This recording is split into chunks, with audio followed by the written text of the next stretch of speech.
Walk over to one of these symptoms that draws you right now. So I went to depression, and depression is the way I check out. I was over there at sadness, and sadness didn't quite feel right. And I saw depression, and that feels right. So I check out, I sleep, I disappear, and in the past I would have used substances. Now I'm in recovery. I still have used other substances, but depression is more key for me. Okay, I'm standing next to emotional. And the reason when I feel weak and out of control, I try to control my emotions. Say again what you're standing on. Emotional constriction. Okay.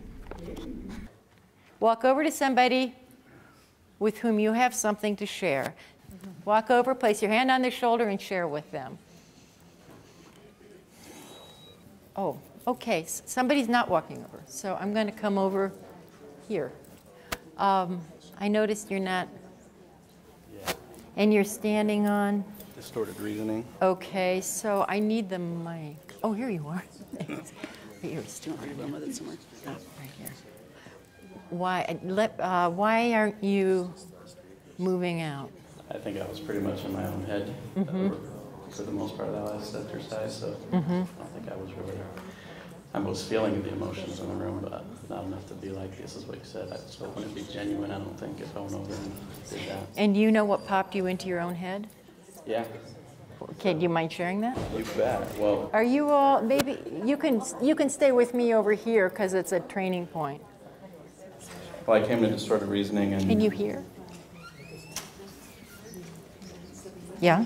The one that pops up for me the most is when I was a little kid, my grandmother would lock me in a basement.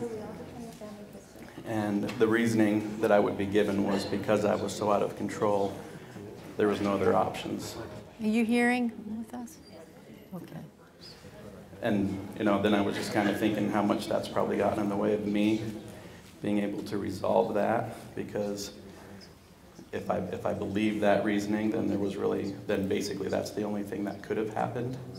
So I'm just kind of busting that in my head right now. So let's bust it. Let's hear how you're busting it. That there was plenty of other options, and that I don't necessarily buy that I was out of control, and that if I was, there's plenty of other ways that they could have dealt with me. Let's name a couple.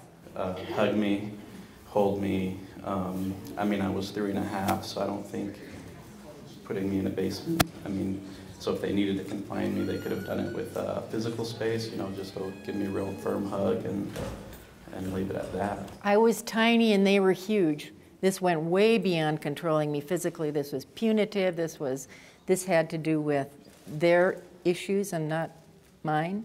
Yeah, and I guess creating an experience for me where I got to experience like quite a bit of fear that I don't think I should have in that circumstance. I was terrified in that basement. I didn't know when I was going to get out. I didn't understand why they were locking me there, because I was only 3.5. So the sense I made of it at the time was? I don't think I made any sense of it. I was just angry. I was just angry. I was angry that I was not big enough to just basically push through the door.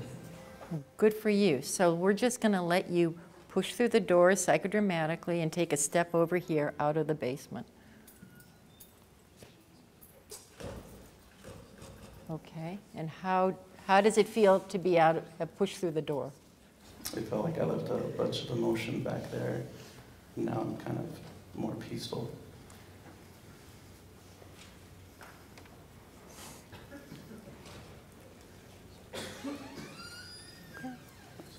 Okay, thank you. Thank you. I guess I don't want to go back there. Choose a new one. Choose a new one.